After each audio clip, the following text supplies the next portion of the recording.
podcast with Evan Ogden. How are you, man? What's up, man? How's it going? I'm good. How are you doing? Dude, doing great. Like I said, like we had our first rescheduling. And Yeah, it was you. I yeah. apologize.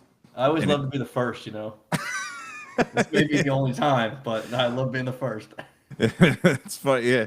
Man, it's because like in the artist world, man, you get that reputation of being Yeah, a canceller. It yeah, spreads around like wildfire, and that man, because like where I work, it's a 24/7 desk, yeah. and if you get up and you leave and just, hey man, I got something to do, like there's like presidential powers involved, where yeah, like you can rack up charges Yeah, because it's a very different industry. yeah. I double booked a gig recently, and I had to message back the guy that I had booked the second gig with, and it was like, hey, I got my schedule mixed up. I'm really sorry. And luckily he's a good friend of mine, and so he was like, no problem, we'll get somebody else. But oh man, I absolutely hate that. I hate having to cancel on stuff. Yeah, it's a weird feeling, Yeah. especially when it's a big deal. Yeah. What's your reputation? I mean, it's literally my name. So Yeah. it's like I hate that stuff. Yeah, have you ever like walked in a venue and somebody else is carrying gear and they're like, "Hey, who are you?" Yeah, Because yeah, I've that done happens. that. Yeah, yeah. That's awkward too, man. That's awkward too. Yeah, Yeah, yeah. It's been a minute since that happened, but when I was first gigging, I'm pretty much from the Austin area. I live in Fort Worth now, but when I was first gigging, I was kind of in the Austin scene, and um, I showed up to a gig and had all my stuff, and about the same time I got there, the other musician got there, and it was a bit weird. It was a bit weird, but we ended up working out. We played like a song swap back and forth, and the guy ended up being really cool. So it worked out. But man, oh, that's such a tense moment when you're like, hey, what are you doing here? yeah, and it's like how do you settle who goes on? Yeah, Is it like a who's got the most followers on Spotify? Like pulling out like internet numbers and yeah, yeah, streams and yeah. The best thing going for me is if we flip a coin. Other than that, it's pretty much the other guy.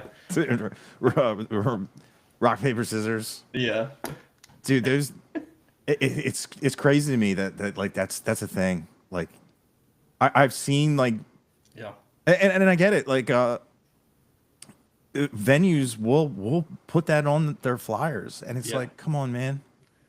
Like it's and I get it, it's like a big draw if like you see a big number and you're like, oh mhm, wow, and if you don't know the name, it does spark yeah, curiosity. But yeah, man, I can't tell you how many, like I've just walked into places and you just sit down and you're like, whoa, this dude is awesome.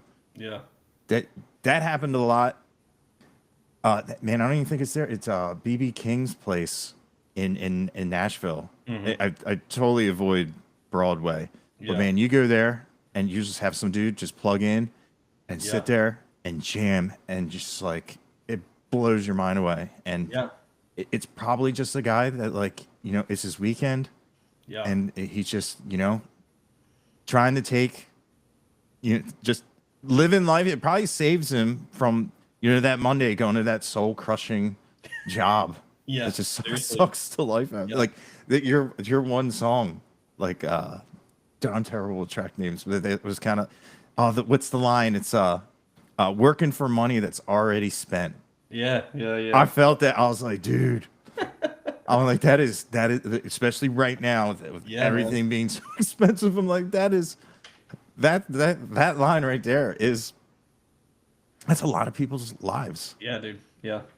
Yeah. And like, I've noticed that like a lot of times venues have asked for like Spotify numbers or stream numbers, and to me, I'm like, what? Why? Because stream and live they don't translate. They do in some cases. I'm not trying to. I mean, there's a whole thing in that, but stream numbers alone are not going to tell you about the draw or the performance of the live show. You know what I mean? And so we're in this like, I'm sure you know this better than I do, but we're in this weird time where like stream numbers can be so crazy, but the draw for a show just isn't there for a Yeah. lot of stuff. And it's just such a weird precarious time in like the live music versus digital music space, you know. I don't know. Have you seen stuff like that? Yeah. Yeah. It definitely where, the numbers and the Yeah. crowd don't correlate. Yeah. Yeah. For me, it's like I have no stream and no numbers live, so it's the same, you know. But Yeah. They, yeah, it is a weird time to be a musician when like yeah. stuff like that matters when it never used to matter. Yeah. You used to like hit the road and like hit the streets and do flyering, and that's how it was, all word of mouth. And Yeah. the a big game of telephone, and it's not like your flyers made it to a million Yeah. people like now, like if you go viral. Yeah. Yeah. So it's just weird because that used to be the game, and now the game's changed, and now it's like, Yeah. because a lot of those you can hit, like, I think a market that my stuff's big in is like Singapore. Yeah. What if I get all my numbers from there? It's a Singapore sensation, and you're banking on those numbers, and you go play, and the guy goes, "Hey, I promised you all this money, and there's nobody here." And I'm like, "Well, that's because we're not in Singapore." Yeah. Oops. you know, Guess you I didn't like look at Ron my Stigmore, analytics. man. I'll be your manager. Let's go. Come on. Yeah, let's go. But yeah, I forgot to turn off my air conditioner. I'm just gonna run and turn Yeah, it you're off. good, man. All right. This podcast brought to you by Seeger Company. Just kidding. Seeger's not sponsoring this. All right, that's another first. Where Let's just do it all, man. I made the mistake. Check out some other firsts, and we'll knock it out. Yeah, dude, I wanted to ask about your music, and a lot of the soundscapes. Yeah. Is that the pedal steel on a lot of it? Because like I love it, and sometimes just the way that it'll sound, it's like it's really cool. Yeah. It's really hard, like for me, because I just recently became a fan of the pedal steel. Like Yeah. it's definitely new. Like hearing it in the context of like what you're doing, I absolutely love it. It's like a synth, like it's just a real cool soundscape. Like just like it's like water underneath the song, just Yeah. giving a real cool stereo width. And man, a lot of your songs have that really cool effect to it. And man, I've grown to love that so much. And dude, a lot of your music Yeah. is a great implementation of what it can do to a song, in that respect. And then there's also like the traditional, Yeah. crying machine Yeah. type. Well, in thanks, there. man. Yeah. So both of a majority of the work that I put out, I recorded with a friend of mine, a guy named Nathan Evans Fox, who's in Nashville, and he played pedal steel on a lot of the music that I have out there. So I put a record out in 2020 called Undone, and he pretty much played all the pedal steel on that. There are some songs that I had another guy play pedal steel on, but all the soundscape stuff that you're talking about, that's all Nathan's work. Nice. And then on the two EPs I put out last year, Honesty and Austin City Limits, he did all the pedal steel work on that. And that's the thing I love working about with Nathan is he's really intentional about the sounds and like creating the soundscape. And so he did an amazing job with that. Like I have a song on Honesty called The Reason Why. It's a slow burn. It's a super slow song. And Nathan plays pedal steel on that. And the solo that he plays in that song, I mean, it's like one of the best solos I've ever heard on pedal steel. And it's not like he doesn't rip your face off, but it just like the intentionality and the dynamic and like how he fits into that song. It's amazing, man. It's so good. Yeah. But the instrument, like you're talking about, dude, the pedal steel is such a great instrument for like filling a sound. You know, like it can do so much more than just the country solo stuff, which obviously it does, better than anything else. But it just has so many applications for like Americana and like that soundscape, kind of feel that I really love. Yeah, it's amazing because, man, like a lot of the songs I heard it on, I guess it's just like the bro country. It just Hmm. it felt like it was just there just to be there, and they always too much reverb. It Hmm. sucked a lot of frequencies away from like the cymbals and the hi Yeah, hat, and it yeah, just. I always said it like it sounded like cats on fire, like yeah, whales yeah, like angry, and I'm just like, yeah, man, and then man, I've told this story like a million times. I saw American Aquarium, and I'm just like, all right, you got the pedal steel, And yeah, then he started playing it like up the pedal steel player, and it's just the way, just like on like how your music is. It's just mm, like, dude, that is awesome. yeah, That that's really cool because it made no sense. Like I'm a guitar player, and I love like Delta blues and all that slide, yeah, all that get a resonator and just playing an open D or yeah, just it should be like made for me, but until I started getting into like the Texas country where it's used as a tool and it's yeah. used as a bass layer and Hmm. doing the soundscapes. I was like, dude, this man, there it's super dynamic, Yeah, and when you see somebody play it, it's nuts. There's yeah, so many pedals, and yeah, you're like, oh, they're stepping on the pedals, and then you're like, oh, and the knees are actually yeah, involved, and yeah, it's an incredible instrument yeah, that when you first see it, and you're like, man, I want to learn how to play pedal steel, and then you yeah, go look and see how much they are, and you go, I'm gonna find someone that has a pedal steel. yeah, yeah, yeah, Like, I yeah. need a friend. Yeah, I, man. There's a joke among pedal steel players that you have to be clinical to play it because it's just like it's a mind. It messes with your mind, man. I'm nowhere near good enough to even understand it, But yeah, you have to be crazy to play one because it's just so technical and you have to think about music. You have to be so versed in music to understand what's happening with all the levers, yeah, the half tone and whole tone lifts, when to use them, when not to use them. It's too much for me. I just yeah, give me a G chord and an E chord and an A chord. Let's go. yeah, and like on a guitar, like I'm pretty sure it was Jimi Hendrix. He said to just bend the note until it sounds Mhm. right. You Yeah, can't do that when it's a yeah, pedal and you ran out of pedal room, and everyone's gonna know yeah, you bent that over. You know, yeah, ooh, that was sharp. yeah, It's even people that aren't musicians are gonna know. Oh, that's yeah, wrong. yeah. It's ironic too because to me anyway, like there's not an instrument that allows you to express yourself better than a pedal steel.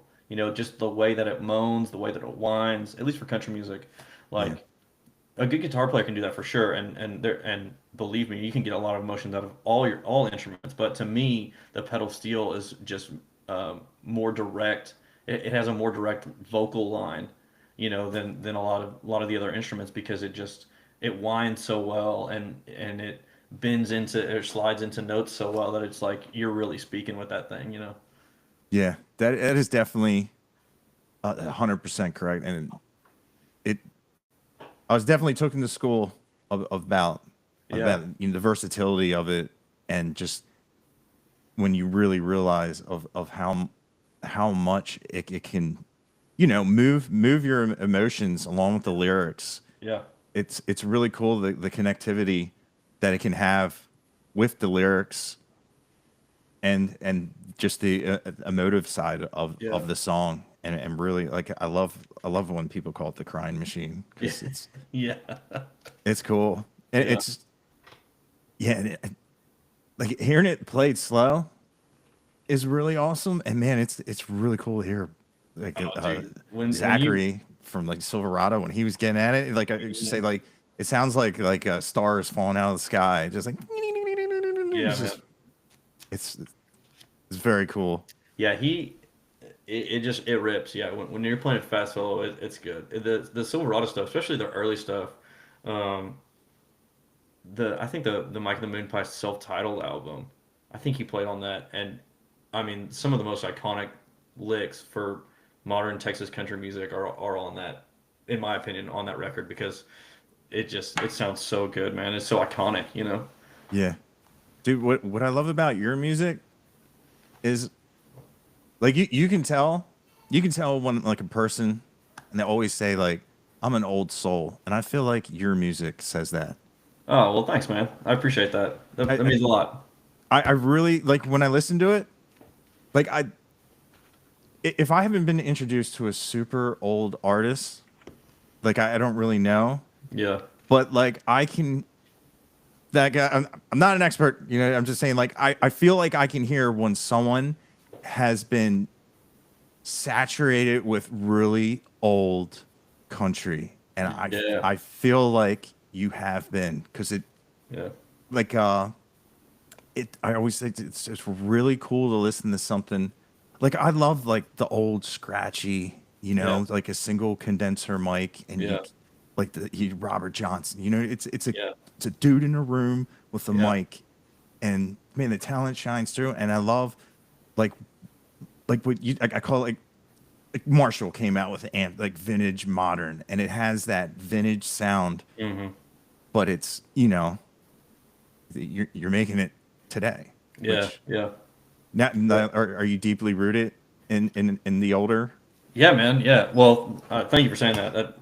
That's a huge compliment, because I do try to incorporate a lot of those sounds into what I do, and it's usually not the most um, commercially viable, but I try to be expressive with how my sound is, in a way that's a reflection of me. But yeah, like I grew up, so like I grew up listening to like 90s country like a lot of kids did, but when I was like 8, 9, 10, I would go to my grandparents, and they lived in Missouri. They had a farm up there, and I remember like my first real memory of music was me and my grandpa. We were driving around, and he used to have these old cassette or these old CDs of like Hank Williams and Roy Acuff and Webb Pierce and all these guys, and he would put this CD in. And it was a Roy Acuff song, and it was the song was called "Crashing on the Highway," and it's about a guy that gets drunk and has a crash, and the chorus is, "I didn't hear anybody pray. I didn't hear anybody pray. I heard the crash on the highway, but I didn't hear nobody pray." And it's such a sad song, devastating. But to me, I loved it so much, because it had that old sound, and those old sounds remind me of my first instances with music, because they had such an impression on me, that it allowed the song to really stick out and really the story to really stick out. And so that's kind of why I try to incorporate that stuff into my music, is because that's what I really loved growing up. Like that was my first favorite singer was Roy Acuff, and I still put his records on now. Um, and so like I'll listen to the other stuff, but that stuff really holds the 40s, 50s stuff really holds a special place for me. Yeah, and it is as somebody that's like new to country, that's like the first impression. It just Mm, it hit me like that. I was like, oh, yeah, he definitely likes the classics, and yeah, you're not gonna get you know studio tricks yeah, yeah, and have stuff like that. And yeah, it's really cool to hear because like yeah. I didn't grow up listening to it, and I haven't listened to a lot of it, and I always I like I mean I just back in the day like it was just real, you know, Yeah. and that's what I like about like what you're doing in like the Texas it can be replicated, you Hmm. know. You go in a room, you put it down, and it's able to be done live, Yeah. Yeah. and I really enjoy like your song, write a song. It's you know like what is I can make words get along. You know, Yeah. like we're like I'm not a surgeon, can't work on my truck, but man, I can write you a song. You Yeah. can take it with you. It's I don't know. It's just real, man. Well, thanks. It's like a punk rock Yeah. ballad, Yeah. but Well, a it's lot of just that stuff, like, you said you're not going to get a lot of studio tricks on my stuff, and you're not, but it's mainly because I just can't afford them. I can't afford the studio. But like a lot of that stuff, we did try to record, as live as possible, because that's what I'm going after, with my stuff. It's just because I want to be able to replicate it, with the band. yeah. That song, in particular, that's kind of a funny song because I was working I was working in a hospital at the time, and I worked with lawyers and doctors and all these guys, and they're all proficient in what they do, and I'm just sitting around like, man, I can't do any of this stuff. What can I do? And I can write you a song. And so that's what kind of where that idea came from, was like, that's the most pure thing I can give you, or the most honest thing I can give you, is just like who I am. I'm trying to put myself in these songs, and so that's what I'm trying to do. But yeah, every time I hear that song, I kind of go back to that time where I was working with a bunch of really really important people, and I was not one of them.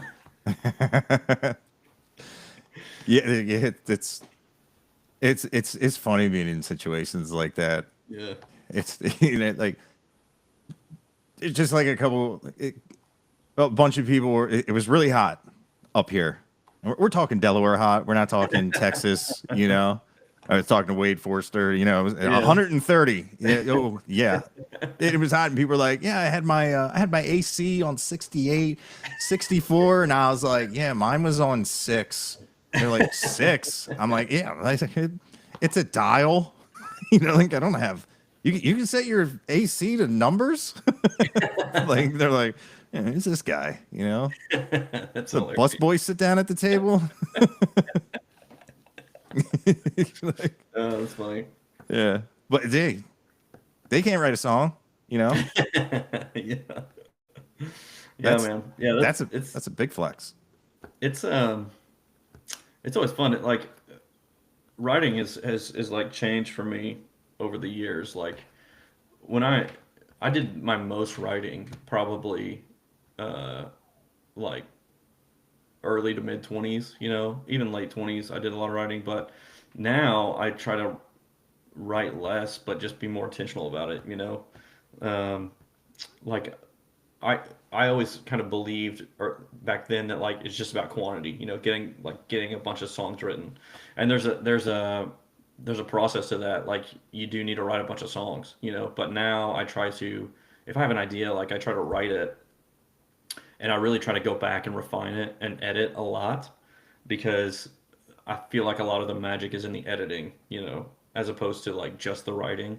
Because I mean, like, my first recording I ever did. I'm ashamed it's still on Spotify, but it is. I put it out in 2016 or something like that, and there are a lot of really rough songs on there, but I needed to do it. I needed to get through that process of like just writing a bunch of songs, so that I could understand like what worked and what didn't work at least a little bit better. So now, like, I don't I don't write as much as I did, but I try to like refine a lot more than I did. You know what I mean? Yeah. Now, like, what's your strong suit? First verse, second chorus, or Yeah, I feel like I'm a verse guy usually. I feel like courses are really hard for me. Not always, but I'm always trying to like I'm trying to tell a story and drive home an idea, and I can do that a lot easier in the verses. I always feel like bridges are just like impossible. I've written bridges more recently than I have in a long time, but like, oh man, bridges are so hard to, like, I can write a bridge, but to write a good bridge is just so hard to me. yeah, it's funny. Like one of my friends, he uh he likes heavier music, but if Yeah. it has a breakdown, he hates it. He's like and I'm like, what? I never asked him. I said, is there a part of the country? Because I'm trying to think of like a bridge in a country song, and because it's very easy to hear a bridge in a guitar oriented like Yeah. riff, a riff based song, and Yeah. I'm trying to Yeah. think of like a bridge that would stick out. I'm just like, man, but yeah, Like, that's one of the best bridge writers that I know is like Jason Isbell.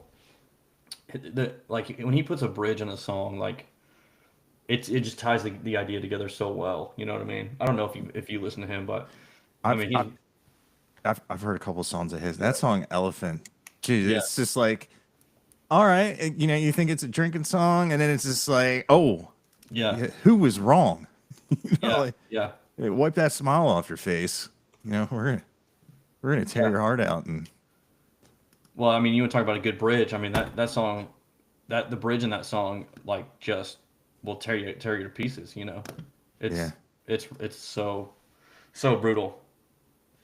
Yeah, it's funny. I had heard "Cover Me Up" Hmm. because I played a wedding and that was their wedding song, and I remember like I was like, man, I want you need to get it right, you know, because of course the groom was like, I really want you to get into that solo, and he typed that, you know, you type it in, you're like, what, which one, you know. Yeah, And it amazes me because I used to do like the original versus the cover, and hmm it's weird how like that was like the one song where like it was almost like the cover was beating out the original, and I'm like, man, like a song like that, like yeah, I don't know, yeah, it had the same, it was the same thing because with my introduction to like John, not Johnny Cash was like yeah, her, because I love that yeah, Nine Inch Nails song. I'm just like, yeah, yeah, yeah. oh man. Even Trent Reznor was like, this ain't mine anymore. And I'm just like, it's like, man, you know, like it. I don't know. It's just weird. But yeah, Jason is. He's got that really, what does he call it? Fireball, or what that guitar he has? It's like a vintage Les Paul, or it's Oh, a red eye. Yeah, Red yeah, Eye. yeah, What I say, Fireball or yeah, something? yeah, yeah, yeah. Yeah. Yeah, dude, that guy. We were talking about gear, before we got on here, dude. You want to talk about gear, dude? That guy. Oh, is he That big? guy. Is he big He. earhead? Oh my gosh, dude. I mean, he's got some of the best guitars, amps. He's a nut job in terms of like, I mean, in a good way. Like he just has. He chases tone, and he has some of the best tone I've ever heard. I mean, I've seen him live. I haven't seen him live in a long time, but I've seen him live a couple times, and just like the sound that he gets out of his instruments is just bar. It's unique. It's bar none. It's amazing. Yeah, dude, you know what has amazing tone? The guitar on Honesty. Yeah, It's really cool. Like yeah, I've seen. It's funny. Someone made a comment because I said, "Man, this has like this old. It has. I love the vintage reverb." And he goes, What makes it sound vintage?" And I'm like, "Man, like I never knew like you could buy like a reverb tank.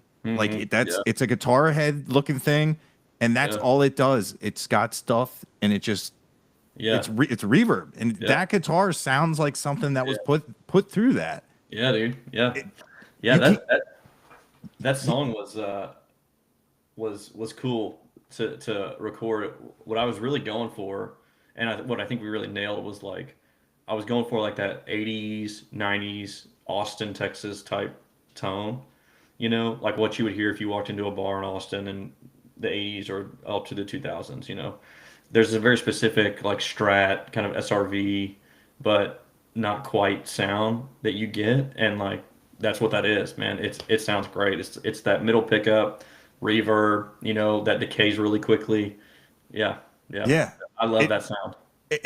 dude, it's like I have no idea what the song's about because I'm stuck on the tone because it sounds super vintage. Like it sounds like if it sounds like the kind of amp where you can't have it by the drums because Yeah, you'll hear the reverb tank just yeah, yeah, yeah, shaking. And I'm yeah, like, man, that is such a great captured tone. yeah, And that's exact when people ask, you know, and they have the comments, what do you mean vintage? That go yeah, yeah, listen yeah, to Evan's song Honesty. And yeah, it's like you can hear you can hear it rattle. Like, you know, yeah, like there's yeah, pedals that replicate stuff like that very well, like the Strymons, the Big yeah, Blue Sky and everything, but yeah, like an actual like reverb, it can't be replicated. And yeah, that was yeah, a dude. great captured tone. I love it. It was, yeah.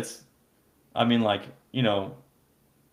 I usually don't brag on my music that much, but that sound, which I didn't play, I didn't. We had a buddy come in and play, and so he got the sound, he got the tone, but the hook of the song, like the hook of the musical hook and the tone of that strat, just like to me, I'm like that's a vibe. Yeah. I love that. That's probably one of my favorite songs musically that I've recorded. Yeah, it's done fantastic. Yeah, yeah, It's really cool to listen to. because it's like All credit to Nathan, man. Nathan Evans Fox, like I said earlier, oh, like he's the guy that got he played a bunch on that on those recordings, but he also got the right guys to play on it. So like we hired out guys for drums, a guy for bass, and then a guy to play guitar, and like he found those guys, and they all worked really well together, and like they got the sound that we were going for. You know what I mean? They got the not I don't want to say lo-fi, but just like more vintage type sound. yeah, Um, and like they nailed it. You know, it was so good. yeah, and it's and dude, when you're doing albums and like you know, money money's tight, like bring guys like that in. Hmm. Seeing session players play like as a musician, like that's another tier of musician where Hmm. like you know, if we go like, hey, can you go like ba-da, ba-da, ba-da, ba-da, and they're like without hesitation they can mimic what you're Hmm. humming, what you say, and it's man and like the guy like Brent Mason, Hmm. it's Yeah, that was the name like I cannot believe has never because I loved reading like Guitar World and Guitar yeah. Premiere. You know, like how did he never come up on these lists? Because and he's like one where like you know you hear they press the talk back and they're like, hey, can you do a little bit more you know of oh like this yeah well yeah, bounce that down. There we go. And it's just it's an amazing when like the first time you see it, you're just like, wow, man, Yeah. I'm just gonna burn all my guitars and He's a machine, dude. Brent Mason's a machine. You know, he was on. I mean, honestly, he probably was on upwards of 60% of the records that came out in the '90s out of Nashville. You know, yeah, and his ability to create licks that like stood out like Chattahoochee. You know, I mean, and to replicate that over and over again is just, you know, it's unquestioned. But I mean, in Nashville, like that's where I record. That's where Nathan lived. Like I said, that's where we recorded those records. Like you could throw a rock and hit guys that can play. You know what I mean? But the thing that we try to do, Nathan and I, with those recordings, was like I very intentionally didn't want to dictate to the players what the sound was that I wanted.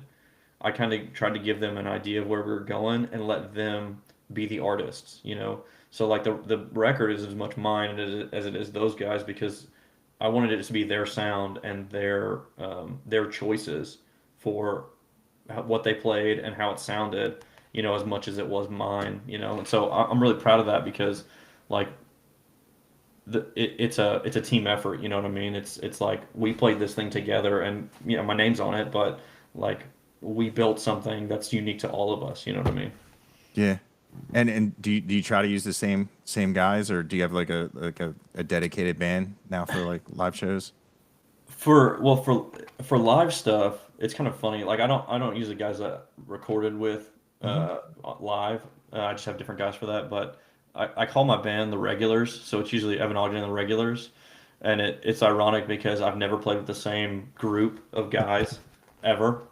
I don't think I've ever duplicated a group. Maybe I have once or twice, but I always have like or like everybody's the same except for the drummer, or everybody's the same except for the bass player. You know, so it's kind of a running joke that like the regulars have never been regular. You know, but I have like a core group of guys. Like I'm probably three deep or four deep in um, every instrument, and so like I have guys that I call and stuff that I can trust. But same thing, like you know, especially live.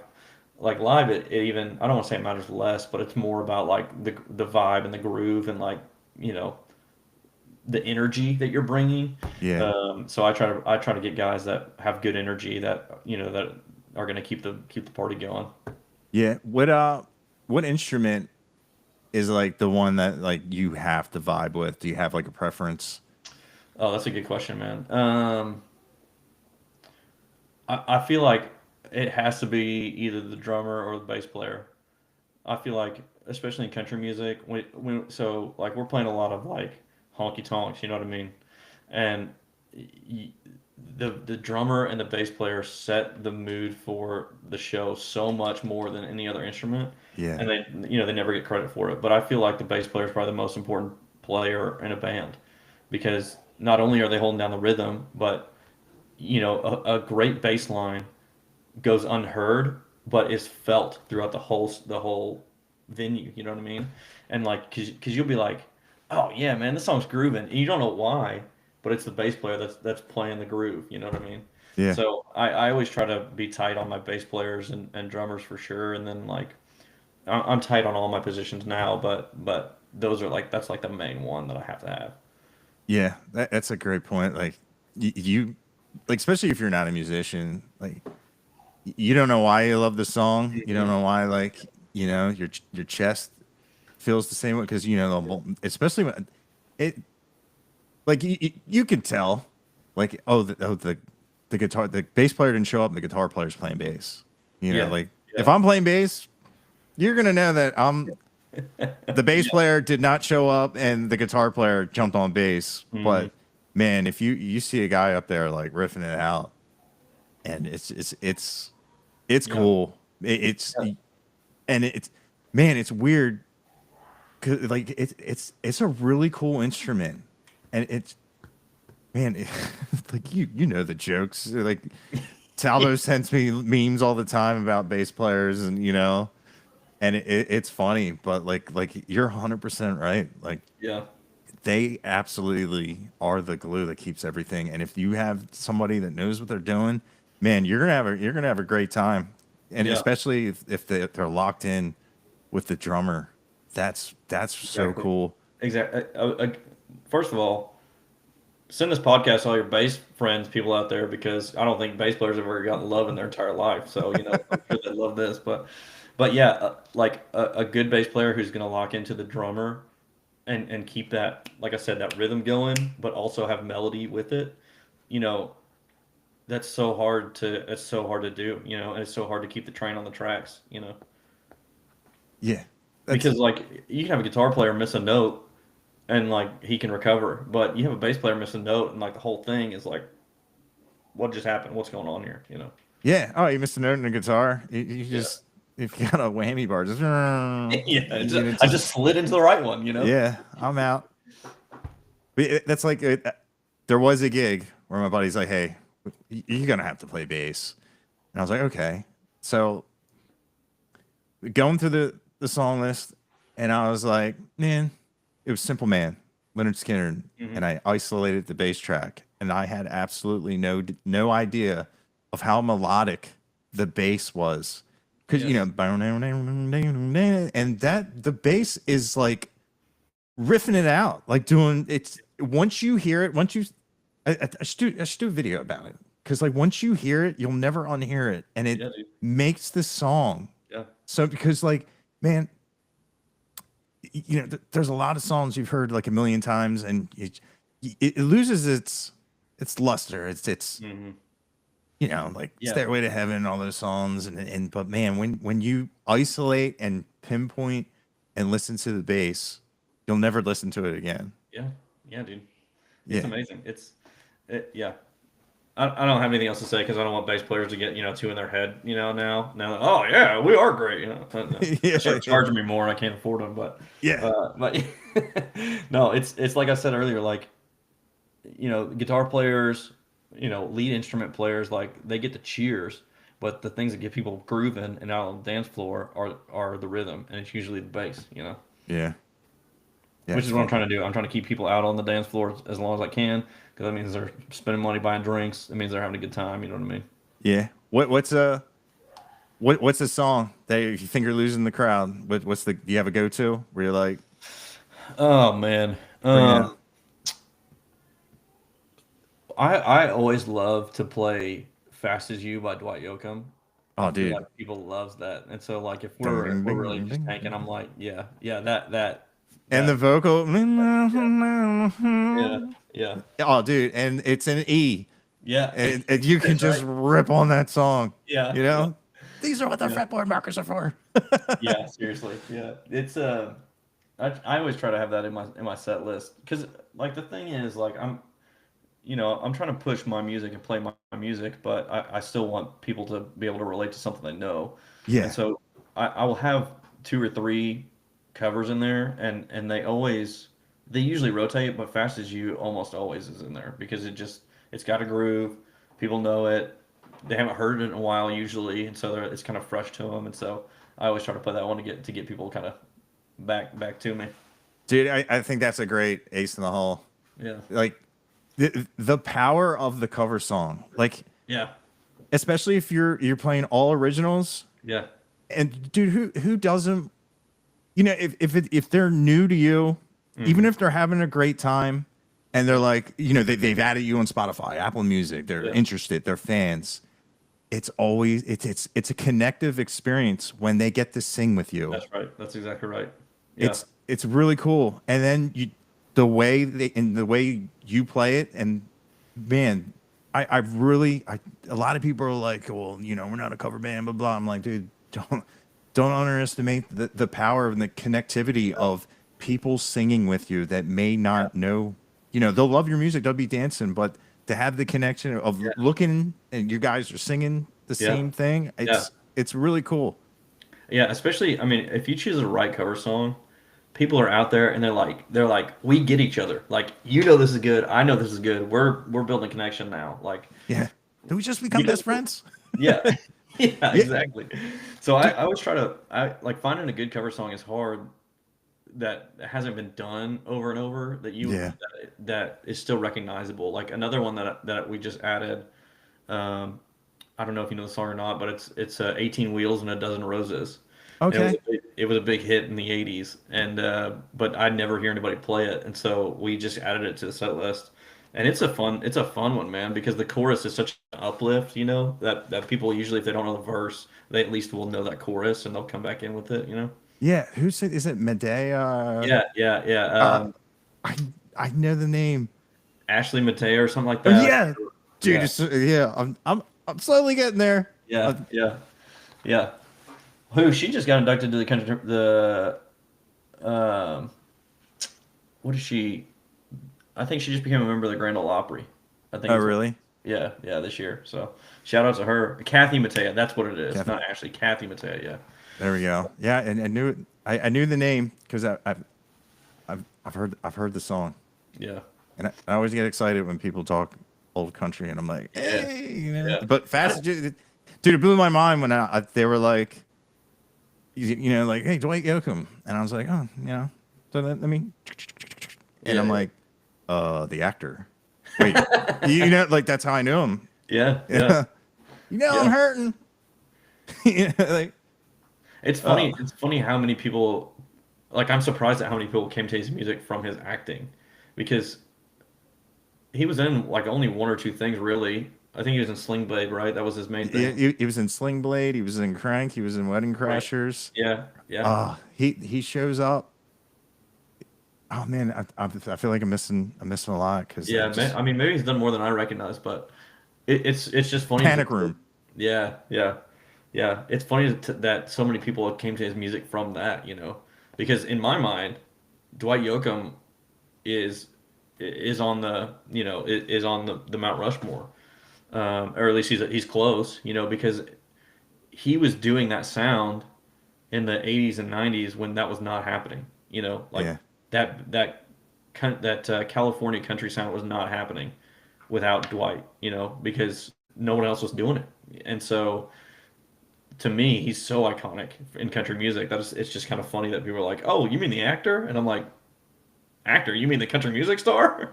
yeah, yeah. It's a lot of people are like they like shake your head and you're like, no, you know, sit down, listen to the Pocket of a Clown. Come on, Yeah, yeah, you yeah, know, yeah. like how dare you? That's like Jerry Reed. Hmm. Yeah. That's the Water Boy. I had Yeah. zero. I never was like, oh, I've never seen that actor before. Let me deep dive in, and then it's funny. Like people probably be mad if they hear this. I still haven't finished Smoking the Bandit, but I've heard the theme song, and then I watched them play it with like no shoes on, Yeah. and blown away. That's it. Jerry Reed and Wichita Lineman, Glenn Campbell, Yeah. like Yeah. phenomenal guitar play. And I'm like, because normally that would be like I knew Chet Atkins' name Hmm. through like guitar list of, you Yeah. know, Yeah. and it never really. I still haven't really gone down that road, but Yeah. like, man, it's and like I don't know if you know like Johnny Highland. Yeah, dude. Amazing. dude. Amazing player. And he sings. I had no idea Yeah. he sang, and I was like, what? Yeah. It's like that. The whole man. I have such. I love it. Like dude. I used to make fun of people that played Telecasters, and dude, I like. I wish there was. Did you really time travel? I wouldn't use it to change anything in my life other than the like kick my own ass. You know what I mean? And Like, buy a like Telecaster sooner.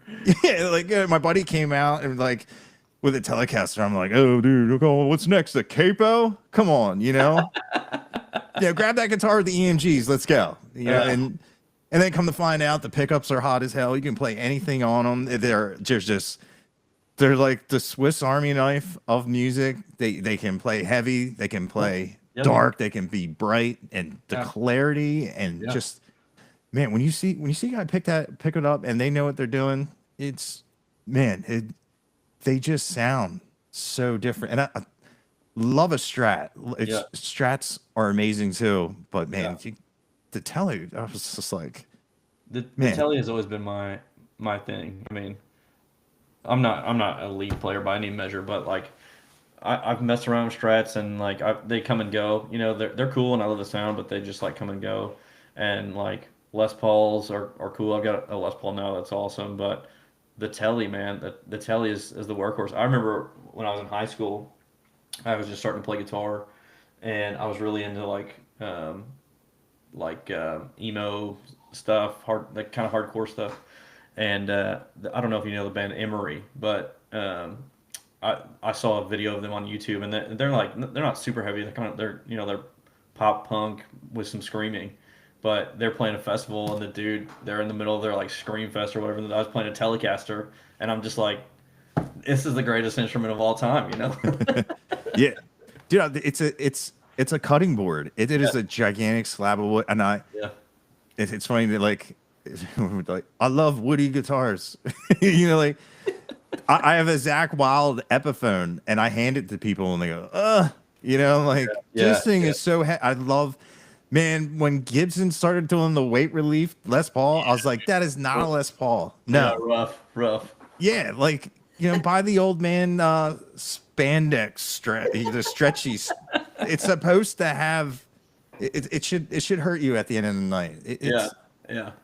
Man, and the telly, they're never gonna like carve the wood out of it, and yeah, it's a Have you done a deep dive on like country players and gotten into the different styles and stuff like that?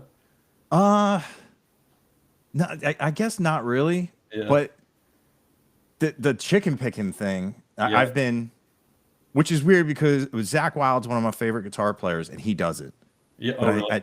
I never had any interest to do it because my right hand was always fast enough to play the same stuff, Mm, and it's still kind of I'm trying to get away from that. yeah, But man, those guys that like full out do the thumb pick yeah, and use yeah. their fingers, and it is It's unbelievable crazy, dude. the precision, the clarity, and Yeah, the amount of just sound that yeah, they can do.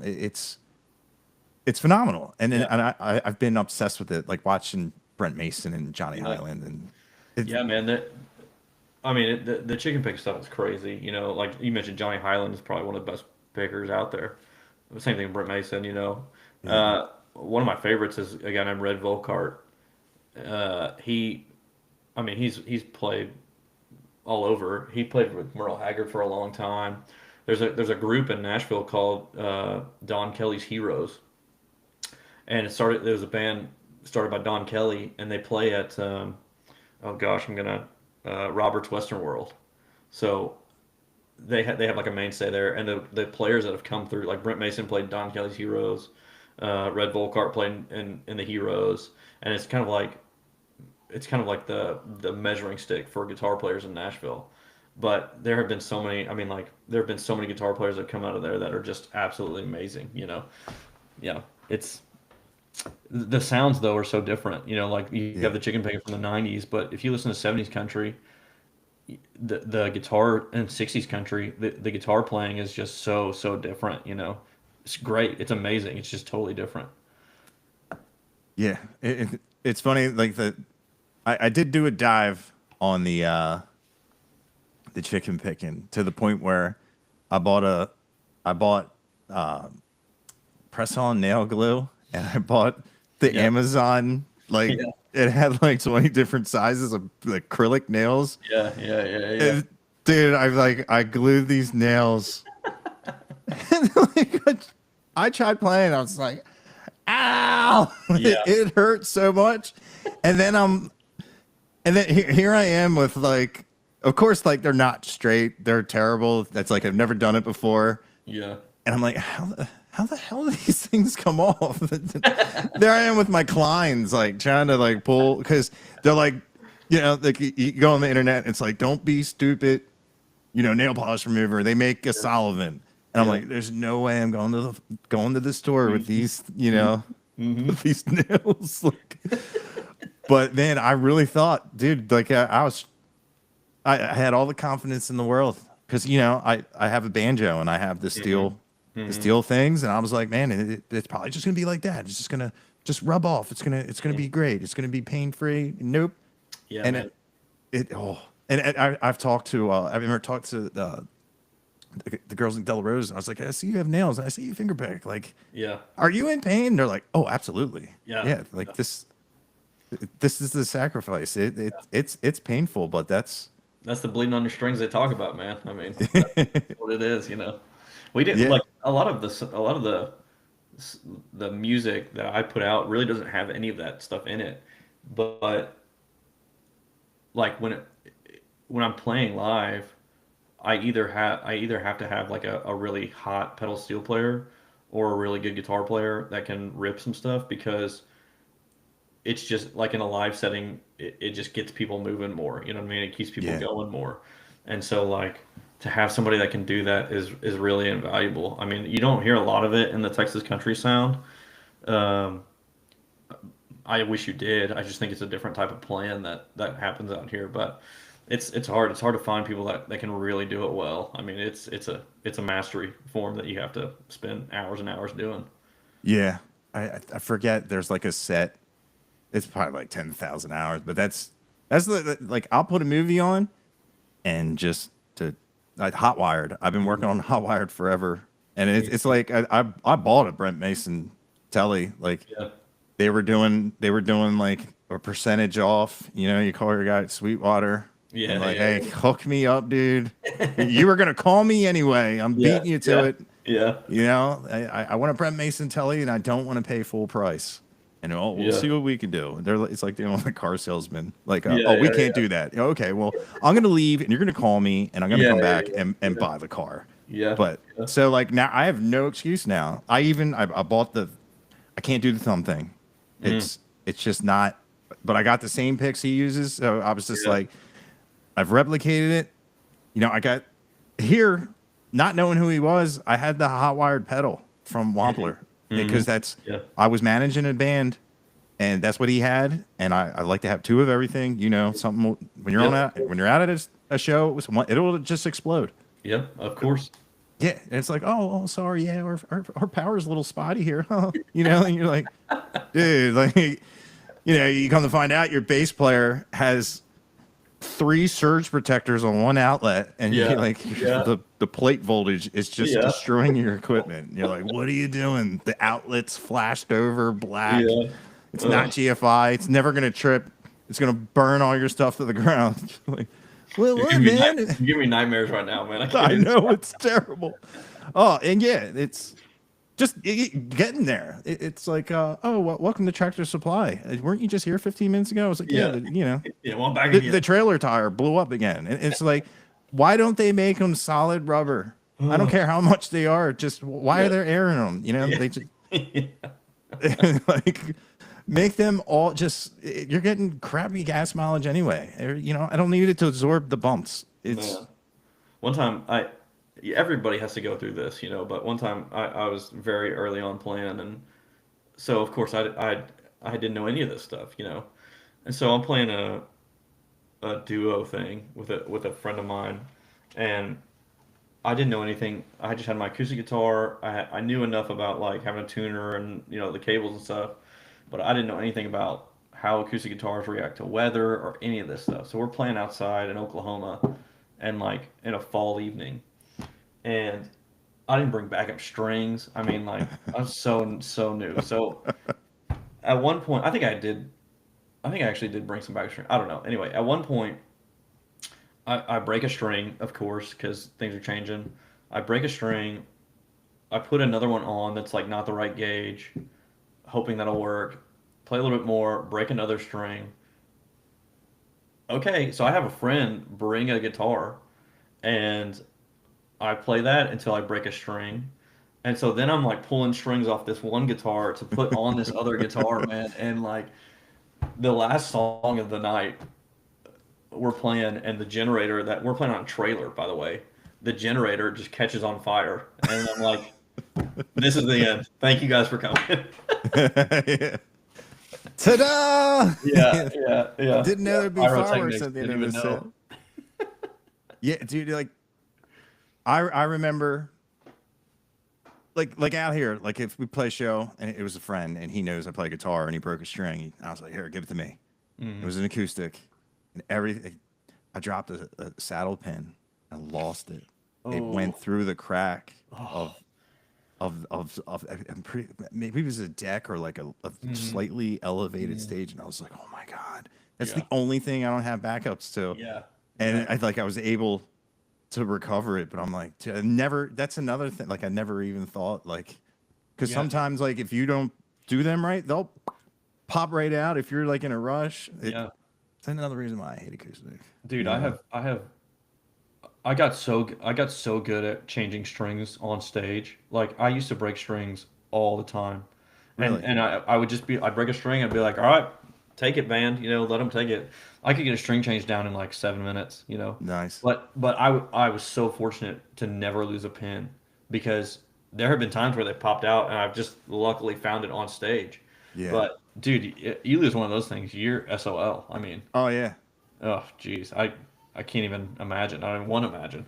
Yeah. So you break acoustic strings on the All regular? the time, dude. Do you have like a super heavy right hand? Hmm. Yeah, yeah. Oh, Part of it is just like waiting too long to change them, but the other part uh, is I just play really, really hard, and I play right by the bridge, and so okay. like, dude, I'm talking like I break D strings, I break A strings, like I just hammer it too hard, I try to move a lot on stage, like I try to bring energy with me, and so usually when I'm moving around, I'm banging out the headlights, and Yeah. so I'll break strings all the time.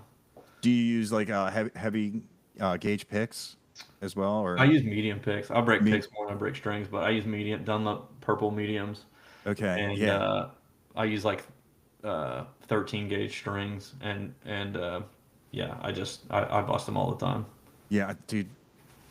I respect a player that plays medium picks on a coot. I cannot stand that clacking sound of a pick. Like Hmm. you hear it Hmm. hit the next string. Hmm. It Hmm. drives me nuts. And people Yeah, record like that. And like it's funny when I do like the reviews, if I hear that, it yeah, takes everything in my my soul just to be like, don't bring it up, don't bring it yeah, up. yeah. It's not that big of a deal, but to me, it's Oh, dude, when that you hear it, you can't unhear it. yeah, But I'll play like this is a heavy, but I don't ever use the triangle part. I just use the side. you're one of them like Yeah, yeah, yeah. like I a use the gypsy side. pick. Do what? I just seen like if it was a genre of picks. I think they were called like gypsy. Maybe it was I just got what is this V picks? They make them in Nashville. Mm. Oh, interesting. It's like 2.75. Yeah, jeez, dude. Dude, I used to play with these. They were going through my Zach Wilkerson was like, what in the hell? Like Yeah. it's the purple Oh my picks. gosh, I dude. think this is a 6 millimeter. I used to play with these and like strings have absolutely no No chance, dude. yeah, it was a Oh my gosh, dude. it makes it like it's almost like the same distance in between the strings. So like doing like the fast like chicken Yeah. picking stuff, it's a lot easier. But like it's funny is when people are like, dude, what is that? Because like my first like you download like when you're like I'm gonna be a country guitar player and you're like you just download the first cool Yeah. online set you see and Yeah. this guy was playing a monster pick and he Yeah. was just like you look at it makes the difference from this finger to the. And I was like, yeah, man, it makes total Yeah. sense, you know. And then Yeah. you get Yeah. them, Yeah. and you find out like that's a very niche thing. Like Yeah. people look Well, at that and go, "Don't you dare play my guitar. It's a rock." yeah. Dude, like if you talk to, um, or like I'll listen to Nashville session guys, you know, and they will have different picks for the different types of tones that they're trying to go after. So like, which is just a rabbit hole I don't even want to get down. Like I can't even.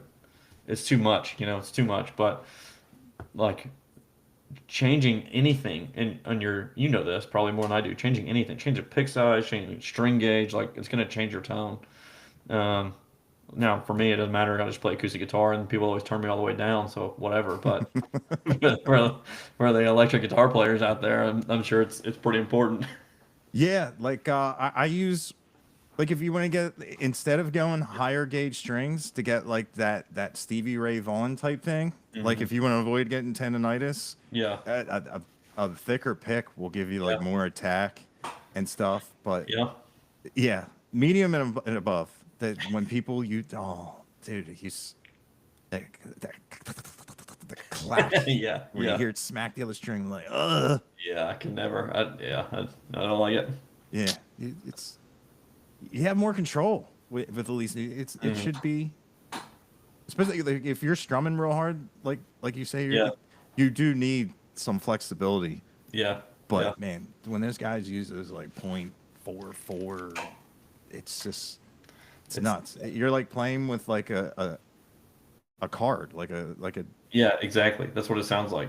yeah Which whatever, yeah whatever floats your boat, but it's just not floating mine. yeah it's like when you put your baseball cards in your spokes when you're younger it sound like a Yeah, yeah, yeah. but yeah, man that's crazy breaking strings like that because that's why I like playing my acoustic because I know I won't Oh, break really? a string. Yeah, no, I just strum so hard that I'm just gonna break it, you know. So Yeah, that's also seeing. I don't know if you play like this, like when the acoustic guitar, like it melts in with the percussion and hmm. becomes like a really it's a rhythmic like a hone box. Hmm. It's going with the melody, but it's also got Hmm. like I love how Shane Smith plays an acoustic where he Yeah, becomes like a rhythmic tambourine yeah, almost. Do you do you play like kind of like that or yeah, yeah. I mean, I try to.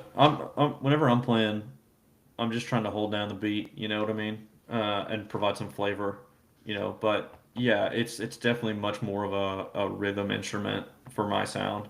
Um, it's nice because you can add a little bit of bass line, with like country walk ups and stuff like that. So it gives it a little bit of texture. But yeah, typically I'm just trying to lock in with a drummer and provide some filler, for the sound in general, which is so hard because like miking or getting a good acoustic sound is just it's so difficult, yeah especially when you're banging, and if you don't have a good sound guy, like he's just gonna bury you. You know what I mean? So yeah it's all subjective. Kind of the acoustic guitar in a live setting is so hard to deal with. I feel like. yeah and even with like monitoring Hmm. because Yeah. and it's wild when people buy these super expensive acoustic guitars that sound amazing and they put the sound hole cover over it Yeah. Yeah. and it's so you know what I mean like it but it's like in a live setting like if you have a monitor in front of you like you Yeah. just put a condenser it's just gonna go Yeah. Yeah. Well, and the pickup I use a what's called a LR Baggs Lyric, and so it's an under saddle mic, uh, and it does decently well, but it's a true mic. So like you're getting, if you get my pearl snaps hitting the back of it, it'll pick that up, And yeah so if I got a monitor right there, a lot of times it's just getting that blasted right into the sound hole, um, and so it takes a little bit of finagling to kind of get that. Sometimes I'll have to use those sound buckers or whatever, but I try to avoid it. Um, but I'm not the most important instrument on stage by far, So like recording for sure, but um, live, it's like it's just trying to add a little bit of rhythm to the sound overall. You know what I mean? yeah what Do you have like a brand preference? What's like your go-to acoustic? Well, I've got mine right here, but Nice. typically I play a Gibson, but I had this guy built by a guy in Nashville. So it's like a J45 style, um, but it's a guy named Nathan Wright. He builds them, and I had him commission that one. But yeah, typically I'll play like Gibson style guitars. Damn. So you have your own custom built acoustic? Well, yeah, I mean it wasn't. It sounds way cooler than it is, but I just wanted something really specific, and he worked with me on it. So yeah, it's amazing. It's my ride or die, you know. Yeah. Dude, that's awesome. Do you have a name for it? Do you name your guitars? Yeah. I think I named it a long time ago. I think I named it Jennings for Waylon because the honky tonks in Texas are its natural second home. So that's why it's named Waylon. Nice. Dude, I don't think I've ever met anybody that has their own like custom made acoustic. Don't, I mean, for the right price, you can get anything done, you know. yeah, So that's true. yeah, A lot of I sold a lot of gear to get that, but it was something that was important to me. My first guitar that I ever had was a Gibson Hummingbird Pro, which was just kind of an offbeat one, and I got it. It had the headstock broken already and repaired, and I broke the headstock again. I had it repaired. I ruined the finish on it. I mean it was my road dog for a long long time. I still have it. I still play it, but now I'm trying to get a lot of songs out of this other one I have, so I play it all the time. now. Do you play the acoustic so hard that like you'll just? I've seen people with acoustics and there's a hole on the top. Yeah. That amazes me. Yeah, It's that's crazy. I don't have any yeah, holes in mine yet, but I may get there. But that's playing pretty hard. You know what I mean? yeah, yeah, Yeah. and it's funny. Like I was talking to on one of the podcasts, Shayna G. And I'm like, how is there a hole in the top of your guitar? She's like, oh, just from playing. I'm like, I've played my acoustics for like a decade, and Yeah. there's scratches, but that looks like someone bore a hole in it. She's like, no, it's just from playing. And I'm like, man, like it's Yeah. Yeah. that's playing, and Yeah. it's like Drew Herrickle. I had the same thing. I'm like, damn. Like he goes, what do you mean? That thing's like brand new. I'm like, what? I'm like, Well, it's incredible to me. the one that I don't understand is like Willie Nelson's guitar, right? Because Oh yeah, obviously trigger. he's played it forever, you know. So I get that, but I never have really seen him play it hard. You know, like you never really see him banging on it. You know, I don't understand why he has such a massive hole in it, but he does because usually he's playing fingerstyle anyway. Yeah, and But it's nylon strings, right? yeah, And I you just had can't play never. them hard. Yeah, They'll yeah, slap out and just yeah. You have to have a gentle feel with them. yeah. Unless well, those flamenco guys destroy those things, but True, true, true. man, I went down that style once and was completely embarrassed out of the just Yeah, sold the guitar for it was worth a lot more. And the guy goes, I gave you 100. It's like, yeah, just get out of my face, take this shame away from me. Like, it's just like it sits there and like laughs at you like yeah. yeah, I can't like I can't get too I can't explore different genres too much because like you said you'll get down a rabbit hole and like you'll never get out, you know, like even yeah, like country music has enough subgenres in my mind that like I'm still not bored with it, you know, yeah, like the Undone, that record I put out in 2020, it had a very specific like Americana sound, you know, and that's what I was into. But then the two EPs I put out last year, they they they had very different sounds from each other and from Undone. Like Austin City Limits, you know, I was going for a very very honky tonk style of sound, very like almost almost like 80s Gary Stewart type of country music, you know. And then like with Honesty was still more in that Americana vein, but it was very different than Undone. You know, um, it had more flavor to it, I guess you would say. So like to me, I'm always trying to chase sounds that I'm after that are refreshing to me. And so like country music has enough of that anyway. Like recently I've really been into like the 70s type country. You know, the strings and the not overproduction, but just kind of the larger production sound that the 70s country had because it just sounds so different to me than like 90s country. You know, it's just Yeah. it has a totally different sound because like if I get into like pop music, I'm gonna never come back. You know, there's just too much of it. You know. Yeah. Now, how do you feel about, as a country music fan, like there's subgenres Yeah. of different sounds, different types of country and styles like that. How do you feel like that's just with like the listener and the musicians and the creators? How do you feel with that not translating into like the award shows where Mm. it's just like, oh, best country, and it's like, well, that guy, that's his first album, and he's put out 13 years of Yeah. rap records, and you know what I mean? Like, Yeah. I mean, I used to get so bent out of shape about that stuff, but like awards are a reflection of an industry. You know, yeah, they're a reflection of whatever the Country Music Association thinks is cool, but that's not really a reflection of what's happening in the country. You know, yeah, and so like the best story I ever heard about this was Merle Haggard won a Grammy or a number of Grammys, but he used one for a doorstop. Like it's about how you define your success, right? And his success was whether or not he connected with the people that were listening to his music, and like it's interesting. That's what I've tried. I've really struggled to like move past.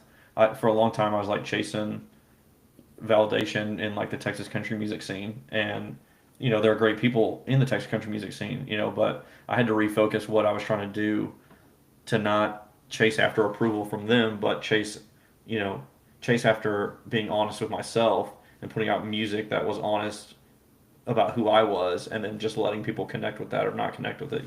yeah, It made it a lot more fulfilling to me to do that than try to chase clout in an industry.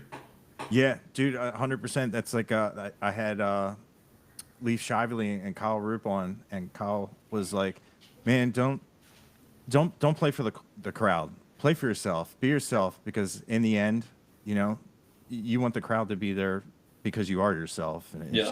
just easier, just to to do what you're doing Yeah. Yeah. Yeah, when it's way more difficult. It's not, I mean, like it's so hard to do. It's easy to talk about and really hard to do. And like, I still have to catch myself being like, wait, why are you upset about this? Why yeah, are you upset that you're not getting the specific, opportunity or whatever? Is it because you really feel like you deserve it, or you're just trying to chase after something? And it's like, yeah, you got to step back and be like, why am I doing this? What's really going to make me happy in this? And a lot of times it's not the recognition that I want. yeah, dude. And that's, as an artist, like you said, it's hard. Hmm. You know what I mean? Like, you put a lot of time, a lot of Yeah, effort, and a lot of your songs, they're pieces of your for soul. sure. They're pieces Yeah. of yourself, and to put something out and really feel like this is the one, and it comes out and it does nothing, Mm, that yeah. it's crushing. Yeah. Like, Yeah. it's Yeah. a terrible feeling. It's tough. It's tough for sure. But Yeah, I think like a part of that for me was like realizing that doing nothing was a comparison to like what was happening in the industry. Like I wouldn't get nearly as many streams as somebody else, but like that's part of an industry of momentum, and like building on momentum, making the right connections, playing the game the right way, which is there's no problem with that. But I had to shift what my goals were. My goal primarily is to be honest with myself, honest with my music, and put out something that I'm proud of. And after that, like whatever happens, happens. As long as I can be proud about those things, then like everything else is going to take care of itself. yeah, and that does being true to yourself.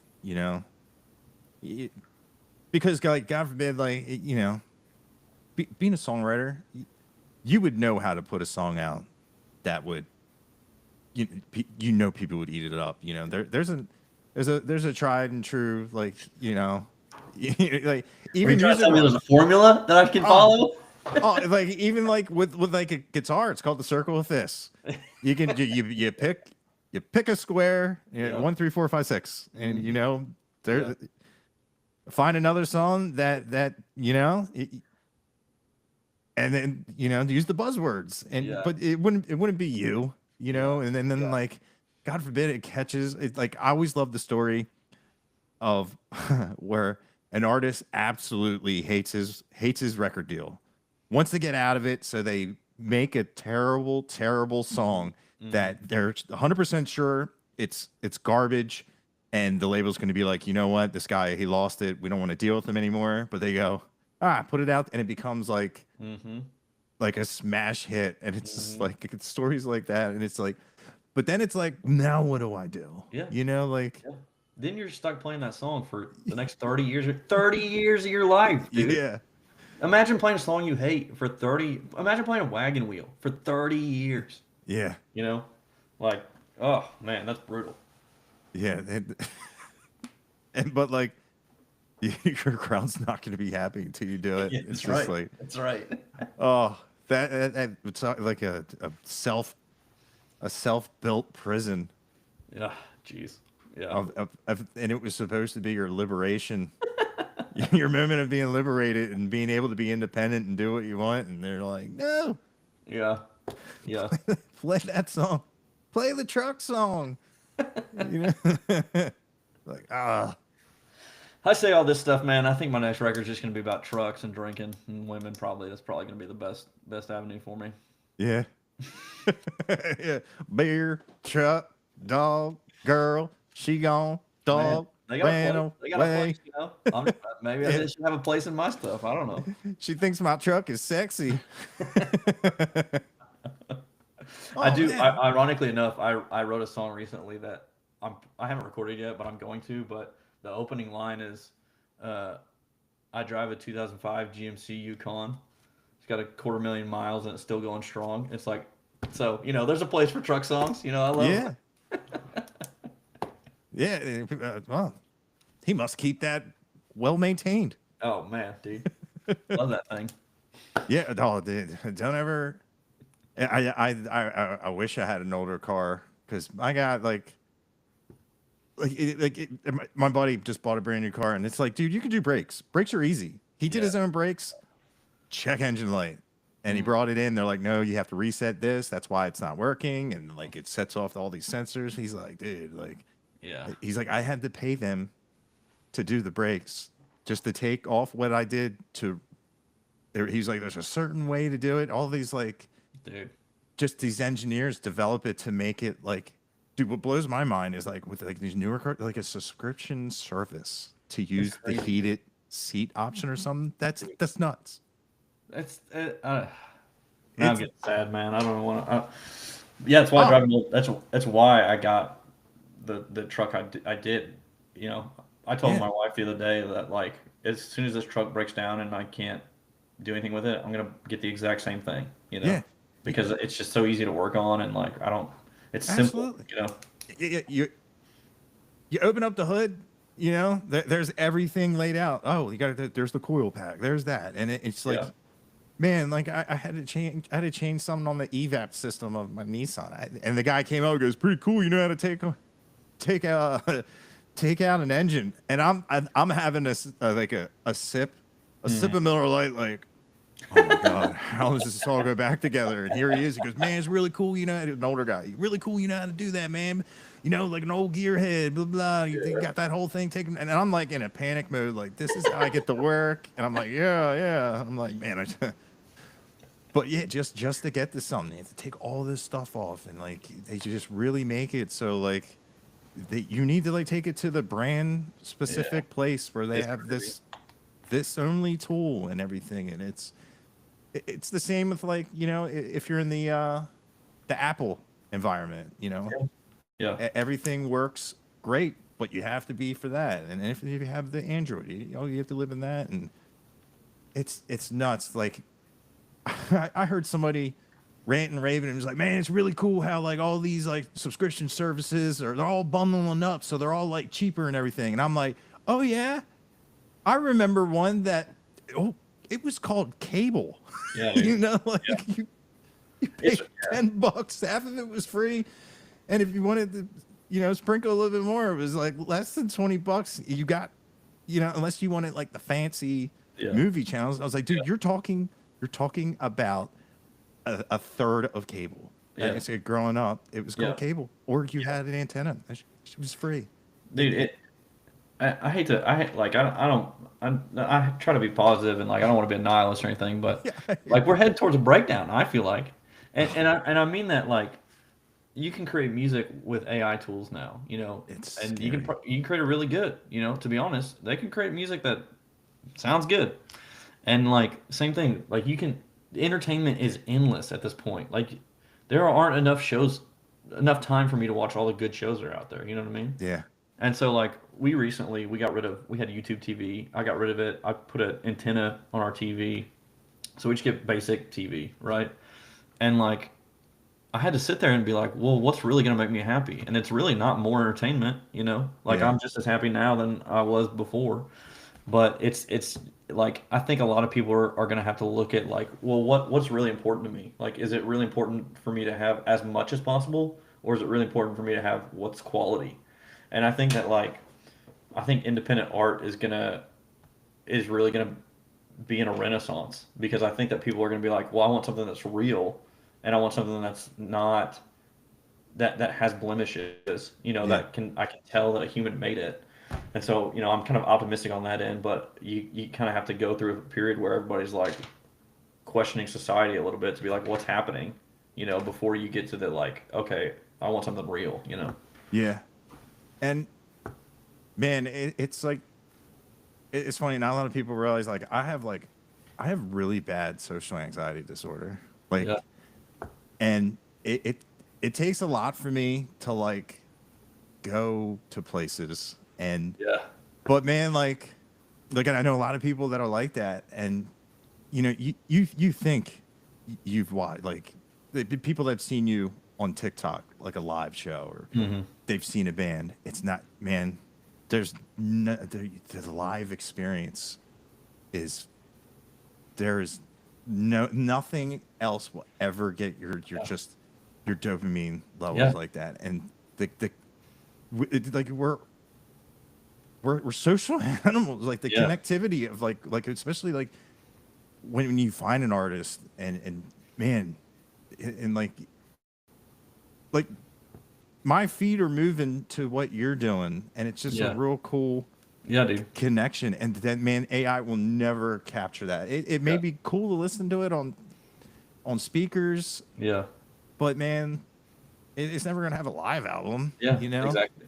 And Yeah, man. it's they're trying though. They got those booths where like it's like a hologram artist in like the Yeah. thing, and it's just like Yeah. get out of here. I don't care who it is. It's not the same, you know. Well, and I think like, what do I know? I don't know anything. I don't know what's gonna happen in the future. But I feel like when I get on social media anymore, I can't tell what's real and fake. You know. Yeah, And so like to me, what that tells me is like, well, I just want real experiences. I want live experiences that I can actually be a part of. And so, you know, live music has been on a downward trend for the past, like since COVID, really. yeah, But I think it's going to uptick. It's just going to take a little bit longer for that kind of idea and mentality to kind of come back around where it's like I want a live experience. I want to be around other people and experience something that can't be replicated, you know. yeah. I think a big thing to get people back to that is, man, the overhead that they put on like, man, cold beer and country music.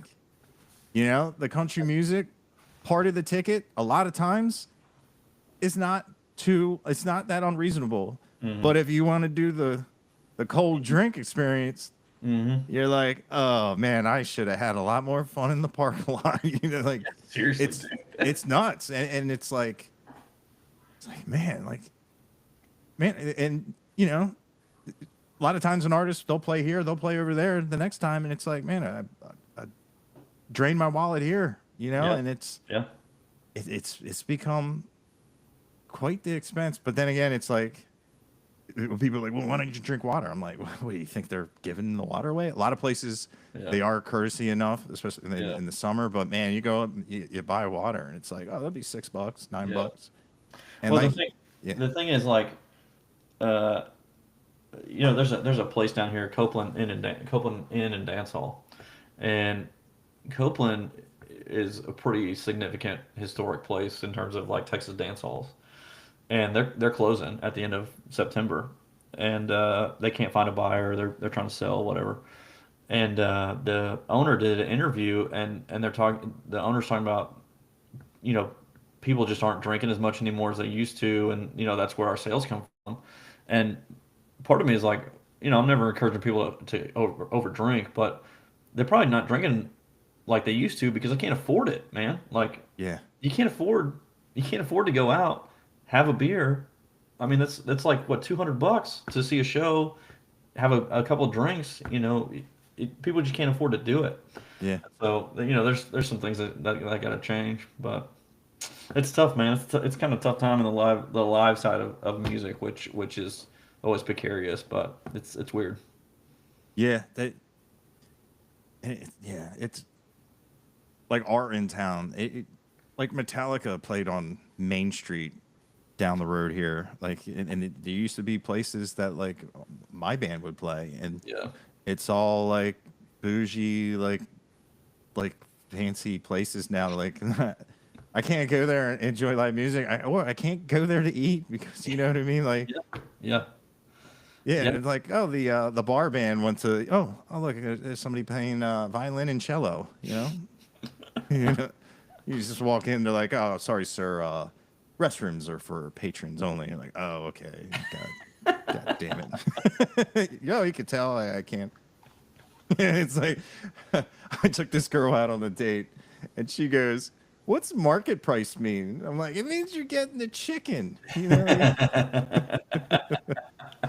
Which that's what my grandfather said the Yeah. one time. I asked him. I said, "Hey, what's market price mean?"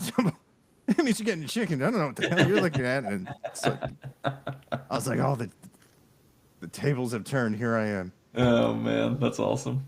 Yeah, Well, dude, I got to put my kid down for bedtime. oh, okay, man, dude. Yeah. I can't wait to shake your hand and be Dude. there down at the Yeah, that's stockyards. right. We're Had a gonna great see time each other in talking to about you. a month, right?